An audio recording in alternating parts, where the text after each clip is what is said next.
Imagine, imagine a tree farmer. I don't know if you know such things, but there could be people that plant a tree. And you plant that tree, you knowing it won't bear fruit for a long time. But he plants it because he believes that future generations will enjoy its shade and its fruit. Similarly, in the church, we often do the hard work of planting the seeds, whether it's discipling, whether it's mentoring, whether it's building up ministries, whether it's doing RAs or GAs or youth group or Sunday school or men's ministry or Monday manna, Wednesday night prayer meeting, singing in the choir, we lay the seeds trusting that God will use them in ways that we may never fully see.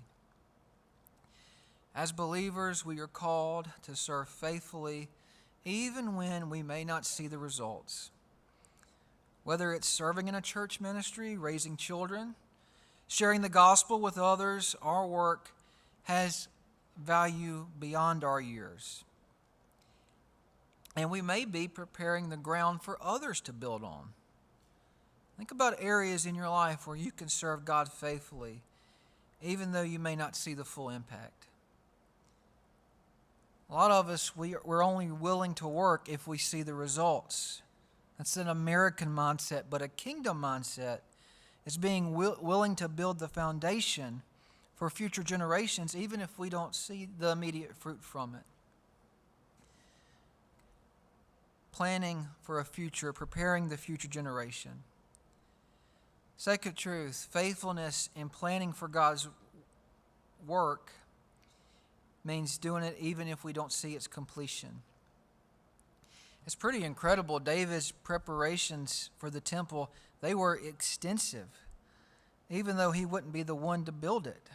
He told him in verse 8 that you've shed much blood and you fought many wars and you're not to build a house for my name.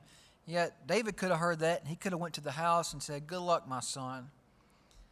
But David still committed his time.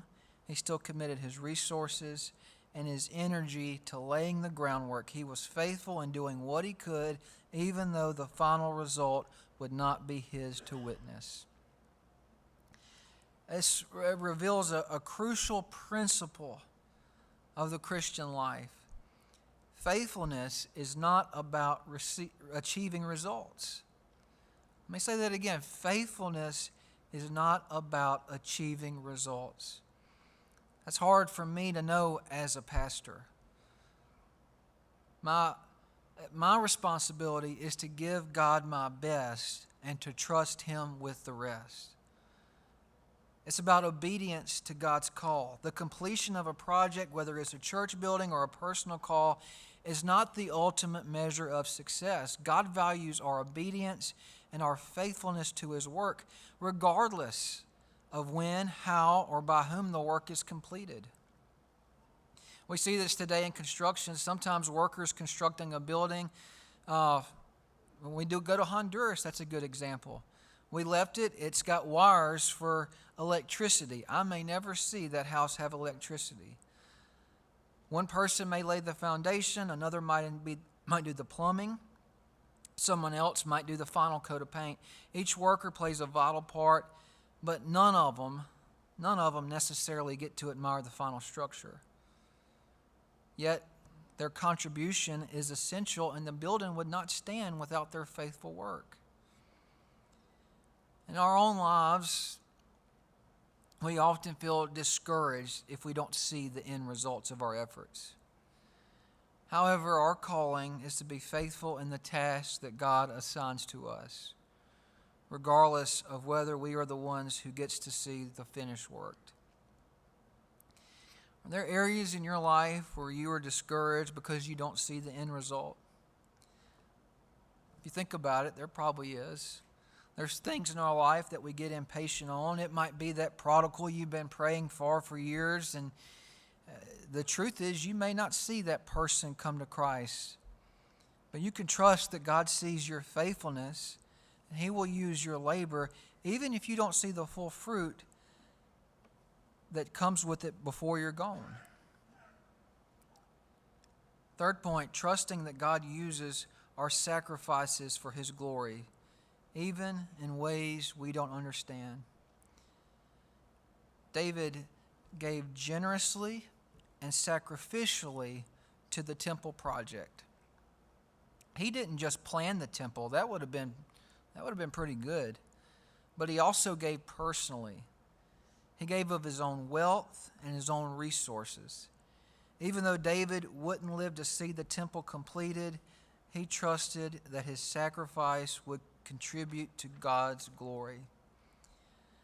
There's times in our lives when we are to make sacrifices of our time, of our resources, and our energy that may not result in immediate or tangible outcomes, but we can trust that God will use them for His glory.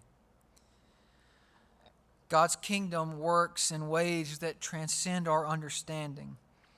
We may sacrifice in areas we don't see direct returns, but God promises to use all things for His glory.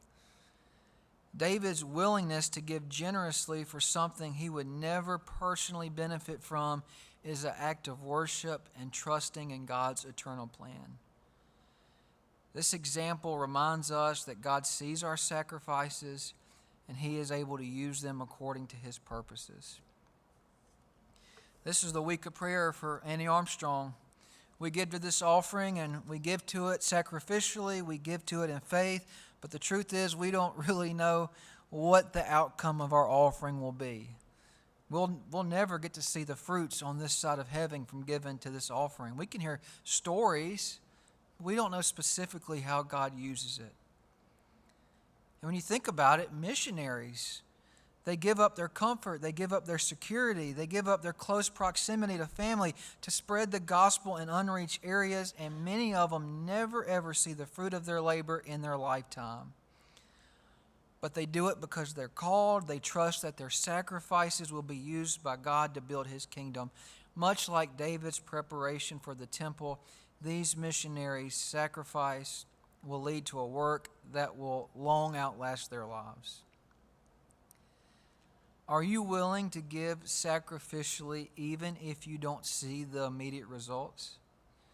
What about this? Are you willing to give sacrificially even if the results you see are results you don't like? I've known people that give faithfully to the church, and then all of a sudden we start getting church members that we don't like that make us uncomfortable. I didn't give my tithes for this. That's a bad attitude to have. David gave not knowing exactly what would become. What are ways you could contribute to God's kingdom work today? Through your time, through your resources, through your energy, knowing that He will use it for His glory. And I know this, you can trust that your sacrifices, though they may seem unseen, they are very valuable in God's economy. And the last truth is living with a vision bigger than our lifetime. I think one of the key attributes of a good leader is that you're not just looking at the here and now. You're thinking, what's going to be 5 years from now, 10 years from now? A few weeks ago when I preached from 1 Timothy, and I shared the truth, 25 years from now, what's this place going to look like? But David, he was thinking even beyond that. He was thinking beyond his own lifetime. He could see the greatness of the project even if he would never see its completion.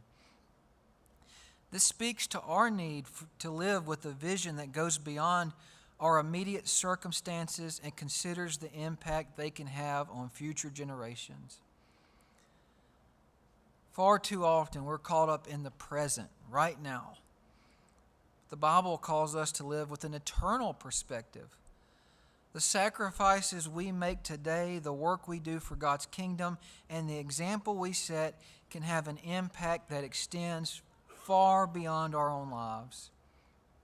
Just as David prepared for something he wouldn't complete, we should have a mindset that our lives and actions can make a lasting difference, even if we don't get to witness it. A great example is your New Testament, the legacy of the early church fathers, the early missionaries, who laid the groundwork for the spread of Christianity in regions all over the world. These early leaders had a vision that extended far beyond their lifetime. Their work, their struggles, their sacrifices laid the foundation for generations to come, and their efforts are still bearing fruit today. We should always live with eternity in mind. How am I investing in God's kingdom? How am I investing in work that will outlast me? Whether it's serving others, whether it's investing in relationships, contributing to long-term missions, projects. Remember that God's kingdom is bigger than any one person or any one generation. We read this and we learn valuable lessons about preparation, about sacrifice, living with a vision beyond our lifetime. David's faithful planning, his generosity, and trust in God's long-term purposes provide us a model for how we should live our lives for God's glory. Whether we see the final results or not, our role is to serve faithfully and trust God will use our work for His eternal purposes. So tonight, let's ask ourselves, how can we build lives that honor God and prepare the way for future generations? The Apostle Paul would write way later, after Jesus came, after He lived, after He was crucified, buried, and resurrected. When the squabble happened in the Corinthian church, Paul, in all of his wisdom, he said, guys, listen, I planted, Apollos watered, but God gave the increase. First Baptist Dry Prong, we've got people doing all three at the same time. We've got planters, we've got waterers, we've got harvesters, but ultimately God gives the increase. Our question tonight is, are you doing any of these three? Are you planting seeds? Are you watering? Are you discipling on what already has been planted? Are you sharing the gospel? Are you out in the fields? The fields are white with harvest. Are you doing the work of an evangelist? God's got a role for you. And you may not see the immediate results, but I promise you this, one of those kids in the back that are playing, one of the youth, one of the boys, maybe even the baby in Carissa's stomach tonight, one of them could be the next Billy Graham. Whatever that child does, hopefully, prayerfully, what they all do, they'll be doing it long after I'm gone. Live with eternity in mind. This Sunday, I'm going to share from Revelation. I'm not going to get deep into eschatology or anything like that. But one thing that I always find interesting about Revelation and end times is the great white throne judgment. A lot of people get the idea, well, immediately when I die, immediately I'm going to stand before the judge and I'm going to be judged. But that's not what the Bible says. The Bible says we'll die, we'll go to heaven or we'll go to hell, but that great white throne judgment, that comes way at us, the very last thing to come. Regardless of your viewpoint, that is the last thing to come. Everybody will be gone. Everybody will be dead. Everybody will either be in heaven or hell, the millennial kingdom, whatever you believe. But that's the very, very, very last thing to come. Have you ever thought about why that is? Why is that the very, very last thing to come? That's because what you do today has effects on the future generations to come. One day when God looks at what I've done at First Baptist Dry Prong, it will have an effect on what happened in Honduras. It'll have an effect on maybe something that James said with a pilot flying from Atlanta to Seattle. It could have an effect on my grandchildren, my great-grandchildren. You never know just how far-reaching your witness is, and we'll never know until the very, very end of time. So live with eternity in mind. Just a couple of reminders. Remember the Joy Clubs tomorrow night. Remember the clean-out day for the fellowship hall is Saturday morning. Miss Sandy's got us a dumpster coming. Come have a look around, and if nobody's name is on it, we'll talk about it. You might could take it home with you. It's going to be a good day. The women's conference is Saturday at Bethel too, and Sunday's going to be a great day too. So we'll be dismissed. I'm going to ask Brother Larry to dismiss us, and I look forward to seeing y'all Sunday.